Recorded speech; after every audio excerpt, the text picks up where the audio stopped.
नमस्ते दोस्तों, मैं हूँ राजौन और आज हम माई मदर एट 66 पोइट्री के MCQs यानी कि मल्टीपल चॉइस क्वेश्चंस और उनके आंसर्स देखेंगे।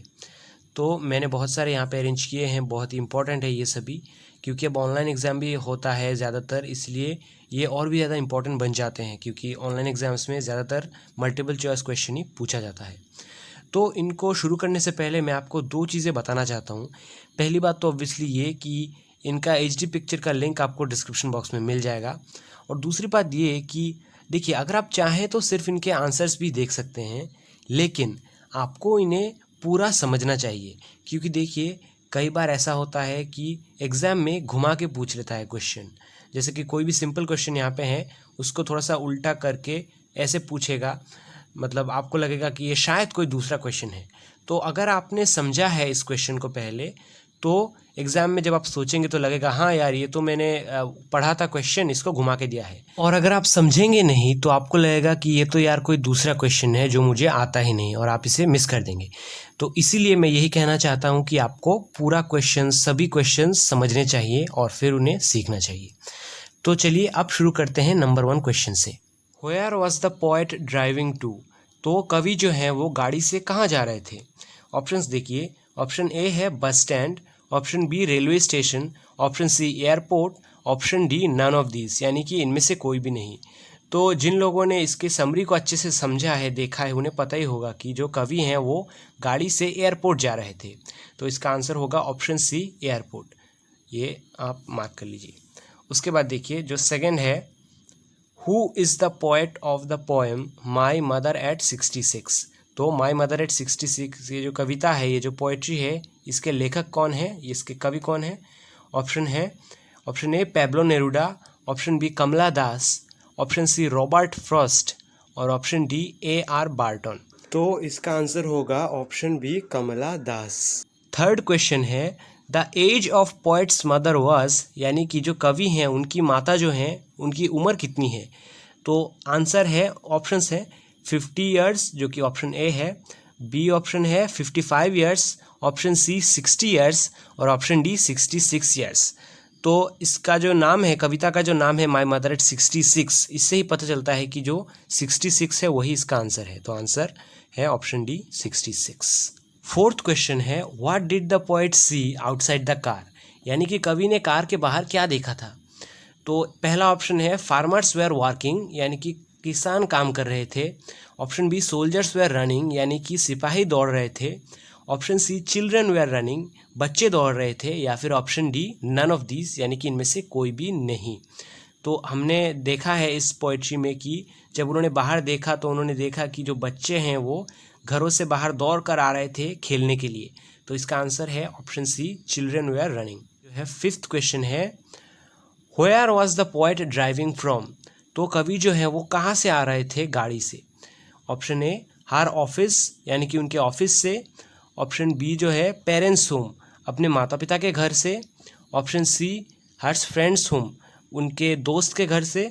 या फिर option D none of this, यानी कि इनमें से कोई भी नहीं।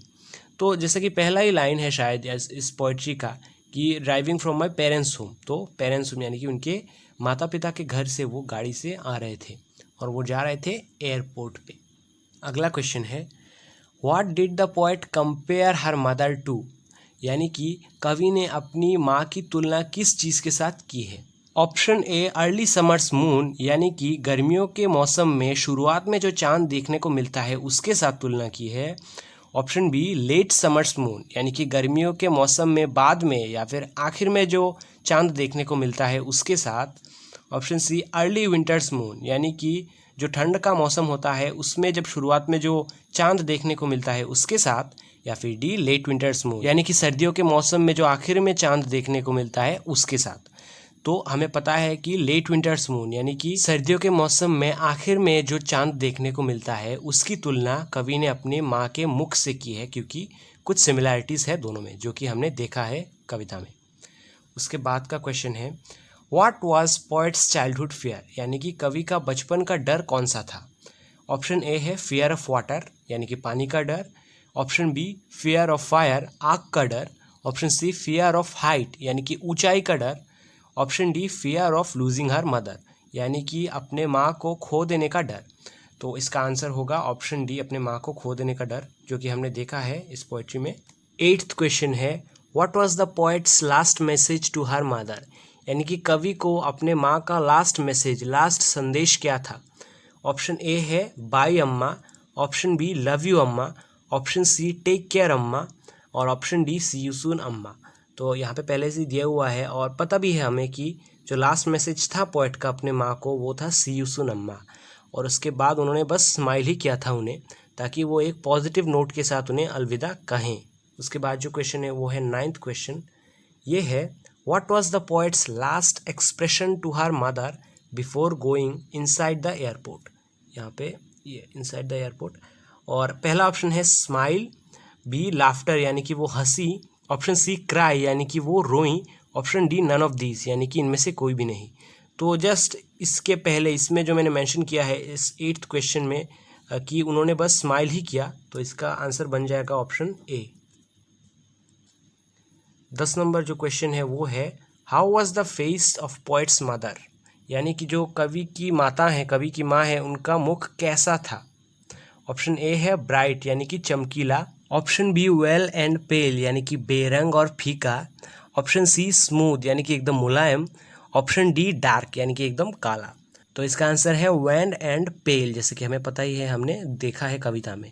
एक्चुअली अगर आप इस पोइट्री का, इस कविता का कॉन्सेप्ट अच्छे से समझेंगे ना, तो इनमें ज़्यादा कुछ डिस्कस करने की ज़रूरत है ही नहीं, बिल्कुल सिंपल आंसर बन जाते हैं आपके लिए।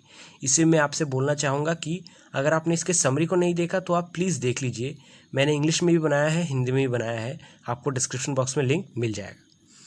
उसके बाद देखिए 11th question, what is the kind of pain that the poet feels, तो किस तरीके का दर्द जो है वो कवि महसूस करते हैं।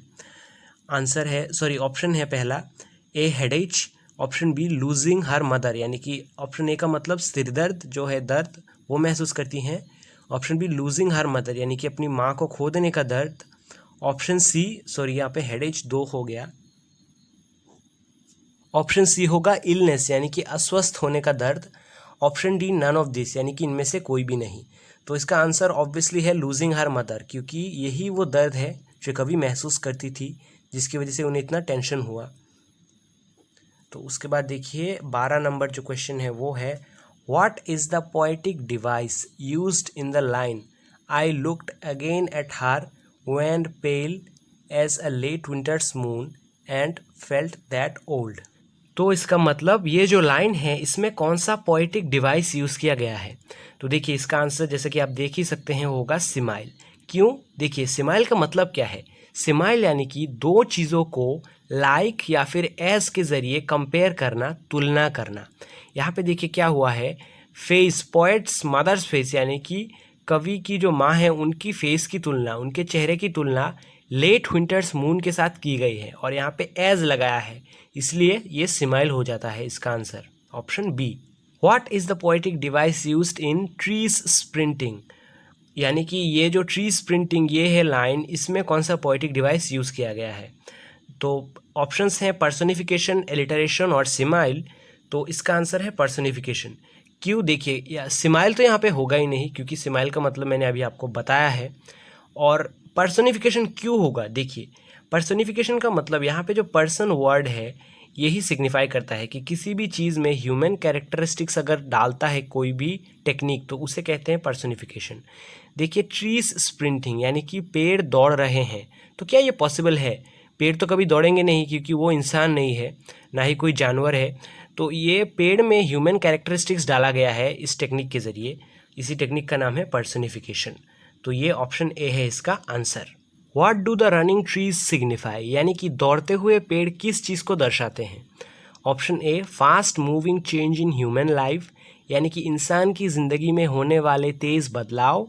Option B trees moved by wind, यानी कि हवा के द्वारा हिलाए गए पेड़। Option C speed of moving car, यानी कि कार के घूमने की speed. Option D none of this, यानी कि इनमें से कोई भी नहीं। तो इसका आंसर होगा स्पीड ऑफ मूविंग कार। क्यों, क्योंकि जो पोएट है, जो कवि है, वो गाड़ी से जा रही थी और उस गाड़ी की स्पीड की वजह से ही उन्हें लग रहा था कि जो पेड़ हैं वो घूम रहे हैं। तो इसका आंसर होगा ऑप्शन सी। बहुत ही सोच समझ के आपको ये डिसीजन लेना चाहिए इस आंसर्स का। अगर आपको कोई भी क्वेश्चन एग्जाम में देखें आप और लगे कि हाँ ये तो मैंने पहले भी पढ़ा है, इसका ऑप्शन ये था, दे देती हूँ या फिर दे देता हूँ, लेकिन आपको अगर आपने देखा भी हो फिर भी आपको उसे दोबारा से चेक करना चाहिए, क्योंकि कोई एक वर्ड भी अगर चेंज होता है तो आपका आंसर रॉन्ग हो सकता है। इसलिए कितना भी आप पढ़े हों आपको अच्छे से डिसाइड करना चाहिए कि कौन सा आंसर है।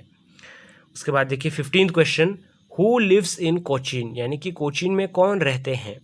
ऑप्शन ए पोएट्स पेरेंट्स, यानी कि कवि के माता पिता। Option B poet. Option C both, यानी कि दोनों। और ऑप्शन डी कोई भी नहीं। तो इसका आंसर है पोएट्स पेरेंट्स, क्योंकि कविता के पहले ही लाइन में शायद है कि driving from Cochin airport my parents home, यानी कि कवि के माता पिता का घर ही कोचीन पे है। 16th क्वेश्चन बहुत ही इंपॉर्टेंट है, यहाँ पे मैंने स्टार्ट दिया हुआ है, आपको बहुत अच्छे से समझना चाहिए। How is the imagery of young trees and merry children contrast to the mother.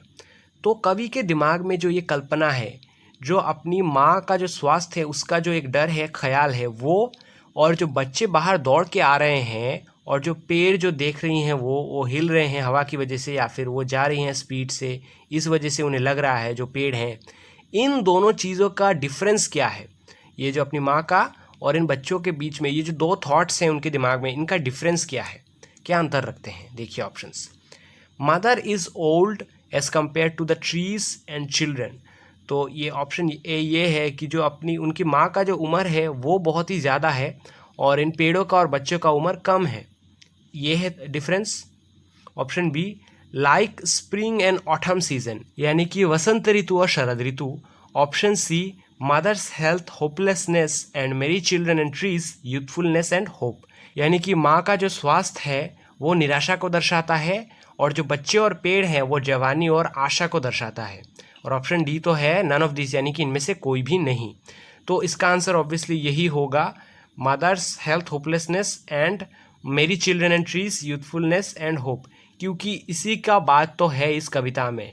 जब कवि अपने माँ के बारे में सोचते हैं और दुखी होते हैं तो बाहर वो देखते हैं कि बच्चे दौड़ रहे हैं और पेड़ हैं, तो उससे उन्हें आशा मिलती है, मोटिवेशन मिलता है उन्हें। What is the tone of the poem towards the end, यानी कि कविता के अंत में इस कविता का टोन कैसा रहता है। ऑप्शन ए सैड, यानी कि दुखी। ऑप्शन बी होपलेस, यानी कि निराशा। Option C resignation with acceptance, यानी कि हार मानकर मान लेना। Option D none of this, यानी कि इनमें से कोई भी नहीं। तो इसका आंसर होगा रेजिग्नेशन विथ एक्सेप्टेंस। तो रिज़ाइन किस चीज़ से किया कवि ने, उस थॉट से, जो थॉट उन्हें बार बार अपने माँ को खो देने का डर देता है कि माँ तो बूढ़ी हो गई हैं, मर जाएंगी, ये सारी चीज़ें। और उन्होंने एक्सेप्ट किया इस बात को कि जो सच्चाई है उसे मानना ही पड़ेगा। हर किसी का एज होता है, हर किसी को एक टाइम इस दुनिया को छोड़ना ही पड़ता है। तो ऑप्शन सी है इसका answer. Quote an example of a metaphor used in the poem, यानी कि इस कविता के किसी लाइन में यूज़ किए गए मेटाफोर का एग्जाम्पल दीजिए। तो आंसर है जो, यानी कि ऑप्शन है as a late winter's moon. Option B tree sprinting the merry children spilling out of their homes. Option C driving from my parents home. Option D none. तो सबसे पहले हम समझते हैं मेटाफोर होता क्या है। मेटाफोर यानी कि दो अलग अलग चीज़ों का कंपैरिजन। तो पहले देखिए as a late winter's moon, यानी कि लेट विंटर मून के साथ कवि ने अपनी माँ के फेस की तुलना की है, तो यही होगा आंसर, ऑप्शन है।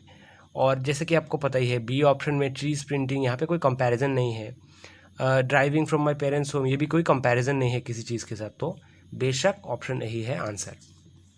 19th क्वेश्चन है which rhyming scheme is used in this poem, यानी कि इस कविता में कौन सा राइमिंग स्कीम यूज़ किया गया है। ऑप्शन ए है coupled rhyme. Option B monorhyme. Option C alternate rhyme. Option D free verse. तो इसका आंसर होगा ऑप्शन डी फ्री वर्स, यानी कि कोई भी राइमिंग स्कीम यूज़ नहीं किया गया है। आप देख सकते हैं इस पोएट्री को, जो लास्ट के वर्ड्स हैं कोई भी मेल नहीं है, तो फ्री वर्स है इसका answer. 20th question why did the poet look at her mother again. तो कवि ने अपनी माँ को दोबारा क्यों देखा। फर्स्ट ऑप्शन है शी वॉज बिजी, क्योंकि वो व्यस्त थी। Option B she was going, वो कहीं जा रही थी। Option C she was scared, वो डर गई थी। Option D none of this, यानी कि इनमें से कोई भी नहीं। तो इसका आंसर जैसे कि आपको पता ही है शी वॉज स्केर्ड, वो डर गई थी अपने माँ के बारे में सोचते हुए कि उनके माँ का एज इतना ज़्यादा हो गया है, कभी भी वो उन्हें छोड़ के जा सकती हैं। इस चीज़ का डर उन्हें सता रहा था, इसलिए उन्होंने अपनी माँ को दोबारा से देखा।